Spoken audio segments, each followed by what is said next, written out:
There comes a moment in a man's life when everything he has built with his own hands slowly slips away. The plans he trusted crumble. The dreams he chased fade. The people he thought would stay walk away. And in that quiet, trembling moment, he realizes something he never saw before. The only thing still standing is the will of God, not his strength, not his wisdom, not his connections, just the will of the Father, unshaken, untouched, unbroken. It is a strange feeling to watch your world collapse, yet sense a deeper world rising beneath the ashes. A world you did not build, a world you cannot control, a world held together only by the hands of God. And in that moment, when a man has nothing left to lean on but God's will, he discovers a truth that comfort never taught him. My son, when everything falls away, what remains is what I intended for you all along. It is in this sacred collapse that a man finally stops fighting for his own way and begins to see the beauty of God's way. When a man's own will finally breaks, it does not shatter him, it frees him, because for the first time, he stops trying to force doors that will not open. He stops chasing things that refuse to stay.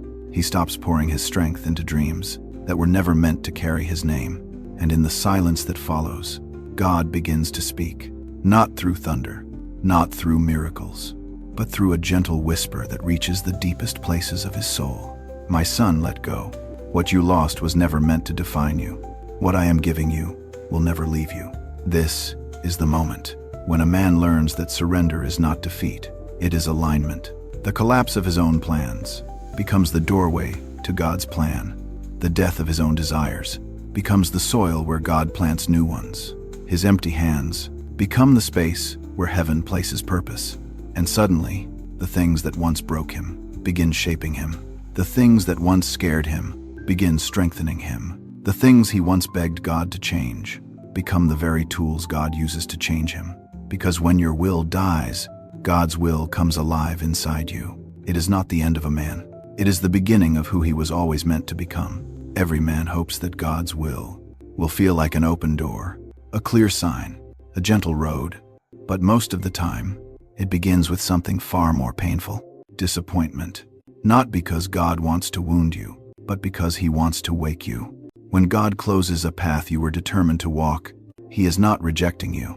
He is redirecting you. He is pulling you away from what would have destroyed your peace, your calling, your future. And so the first chapter of his will often feels like loss. A job that slips away, a relationship that doesn't last, a dream that refuses to come alive. You look at the ruins and say, "Why, Lord?" And in that quiet, unseen moment, he whispers, "If I let you keep what you wanted, you would miss what I prepared." Your disappointment is not a tomb. It is a womb. Something is forming, even when you see nothing. Something is shifting, even when you feel forgotten. The breaking is not punishment. It is preparation. The end you fear is the beginning God has been waiting for. Because the will of God rarely enters your life through celebration. It enters through surrender. And a man who walks through disappointment with God will one day look back and say, "Lord, thank you for every door you closed that I was too blind to walk away from." There comes a point in a man's journey when every support he trusted is gently removed. The people he leaned on can no longer carry him. The strength he depended on no longer holds. The plans he crafted no longer work. And in that terrifying stillness, he learns one of the greatest truths of his life. You cannot follow God and still cling to your own foundation. As long as a man believes he can save himself, he will look inward. But when every ability fails, his eyes finally lift upward. And that is exactly where God wanted them to be. It is in this moment of holy emptiness that God steps forward, not with force, but with a quiet, steady presence that fills the space where fear once lived. You feel him say, "Now that nothing else holds you, let me hold you. Let me lead you. Let me walk before you." And suddenly, the path that once felt dark begins to glow, not because it changes, but because your guide has changed. Or rather, you're finally letting him guide. A man who has lost everything he leaned on is not a defeated man. He is a man freed from false anchors. He is no longer driven by pride, or fear, or the need to prove himself. He walks with a different posture. Head lifted, heart surrendered, steps steady, because now he knows. When God leads, you cannot be lost, even if the road is narrow, even if the night is long, even if the world calls you foolish. A man led by God walks with a certainty that does not come from knowing the way, but from knowing the one who walks with him. Every man fears failure, the ending of something he poured his heart into, the collapse of what he thought would last, the moment everything slips through his fingers, and he cannot stop it. But what a man calls failure, God often calls transition, because God will sometimes allow what you built to fall apart, so that what he is building can finally rise. The walls you leaned on, he lets them crack. The paths you insisted on, he lets them close. The dreams you begged him to bless, he sometimes lets them die, not to harm you, but to keep you from clinging to something that cannot carry your destiny. And in the middle of the wreckage, when a man feels the sting of defeat, God whispers, I am not ending your life. I am ending what was ending you. You thought it was failure. He knew it was deliverance. You thought it was punishment. He knew it was protection. You thought it was the final chapter. He knew it was the page turn you would never have made on your own, because God is too loving to let you stay in a place that would shrink your future, delay your calling, or bury your purpose. Your failures, the ones that broke you, the ones that humbled you, the ones that made you question your worth, those very moments are often the fingerprints of God, moving you out of what was small into what is holy. A man does not grow in victory. He grows in the ashes, where pride dies, where surrender begins, where the will of God becomes clearer than ever before. And one day, you will look back at what hurt you and finally say, if that didn't fall apart, I would have.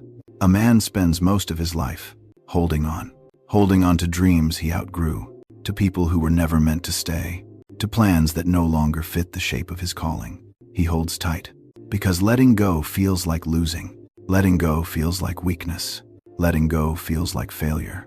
But there comes a moment, a holy, painful moment, when life forces his hands open, and everything he fought to keep slips away, not because God is taking from him, but because God is giving something deeper to him. In that moment of empty hands, God speaks words a man cannot forget. My son, what you let go of was never meant to be your foundation. What I place in your hands, no one can take away. And, suddenly, the loss makes sense. The emptiness becomes sacred. The silence becomes instruction. Because a man cannot receive God's will with hands full of his own. It is only when he releases what he thought was essential that he discovers what truly is. Peace, purpose, identity, calling. Strength that does not come from effort, but from surrender. Letting go is not losing. It is trading lesser things for eternal things. A man who has lost everything he tried to hold is not a man who has failed. He is a man whose heart is finally free to hold what matters. And in that freedom, he learns the most liberating truth. When God becomes what you hold, you will never fear losing anything again. Every man hopes that the will of God will feel easy. Gentle steps, clear signs, smooth roads. But the will of God is not designed to keep you comfortable. It is designed to keep you safe. And safety, in God's language, does not always feel soft. Sometimes he leads you down a narrow road so you won't wander into places that would break you. Sometimes he allows darkness so you learn to follow his voice instead of your emotions. Sometimes he brings you into seasons of silence so the noise in your heart finally stops drowning him out. And in those seasons, you may ask, Lord, if this is your will, why does it hurt? And he answers with a whisper that shakes the soul. Because protection does not always feel pleasant. A shepherd does not guide his sheep based on where the grass feels soft, but based on where wolves cannot touch them. So when the path feels steep, he is guarding you. When the night feels long, he is covering you. When your prayers feel unanswered, he is working in silence, not to punish, but to prevent what you cannot see. A man who follows God's will does not walk the easiest road, but he walks the safest one. Not because the journey is simple, but because the guide is faithful. And in time, every twist, every wound, every delay begins to reveal a a holy design, far wiser than your own. You begin to see, the will of God was never meant to make your life painless. It was meant to make your soul unshakable. And once you understand this, you stop asking for an easier path and start asking for a stronger walk. Because when God is the one leading, even the hardest road becomes the safest place to be. A man spends years building dreams with his own hands. He pours heart, effort, and hope into a future he can picture so clearly.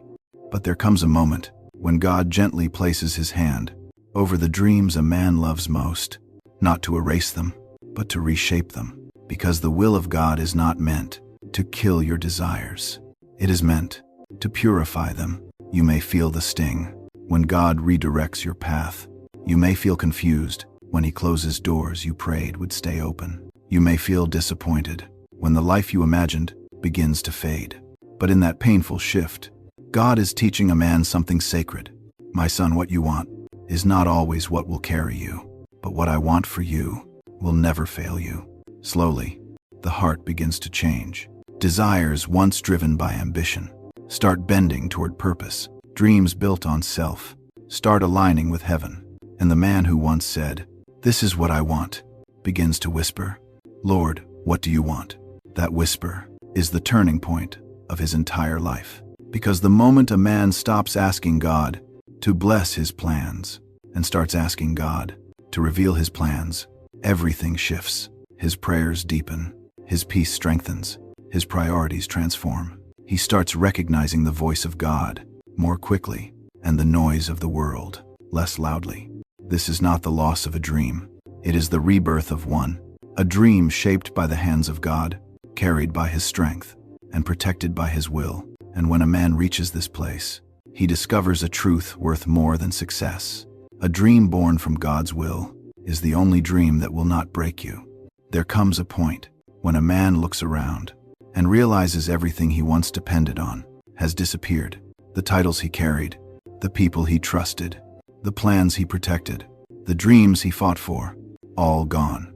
And in that sacred emptiness, he stands face to face with the only thing that cannot be taken from him, the will of God. Not success, not security, not approval, just the quiet, unshakable truth that God still has a purpose. Even when everything else has fallen apart, it is here, in this place where the world sees a man stripped, that heaven sees a man ready to listen, ready to surrender, ready to be rebuilt from the inside out. Because when a man has nothing left but God's will, he is finally standing on the only foundation that will never break beneath him. Every other foundation is sand, fragile, temporary, built by hands that get tired and hearts that get distracted. But the will of God, it is rock, solid, steady, unmoved by storms, unchanged by seasons, untouched by failure. And in that realization, something beautiful awakens inside a man. Lord, if all I have left is your will, then I have more than I ever had before. No loss can defeat him now. No betrayal can define him. No disappointment can stop him, because his life is no longer built on what he can keep, but on what heaven has spoken. He becomes a different kind of man, not strong because he has much, but strong because he stands on something eternal. And the world may wonder how he continues to walk, how he continues to rise, how he continues to hope. But he knows the secret. When you lose everything but God's will, you haven't lost anything that truly matters. When a man finally stops fighting for the life he wanted and starts embracing the life God willed, everything changes. The weight he carried falls from his shoulders. The fear that paralyzed him loses its grip. The confusion that clouded his mind turns into clarity. Because a man aligned with God's will does not walk with the same heaviness he once did. He walks lighter, calmer, steadier, not because the road is easier, but because his heart is no longer at war with God. He does not beg for open doors anymore. He waits for the doors heaven opens. He does not cling to temporary things anymore. He holds only what God places in his hands. He does not fear the unknown anymore, because the unknown is where God's will lives. And in that surrender, his story begins again, not rebuilt by his efforts, but rebuilt by God's breath, not shaped by his wounds, but shaped by God's intention. Not powered by his strength, but powered by God's purpose. And one day, he will look back at the ruins and say, "That is where God rebuilt me." He will look at the disappointments and say, "That is where God redirected me." He will look at the lonely nights and say, "That is where God spoke to me." And he will understand that every closed door, every painful ending, every season of silence was not God taking from him, but God leading him into the life he was born to live. A life anchored in purpose. A life guided by peace. A life carried by grace. A life where the will of God is not the last resort, but the greatest treasure. And he becomes the man he was always meant to be. Not the man shaped by circumstance, but the man shaped by heaven.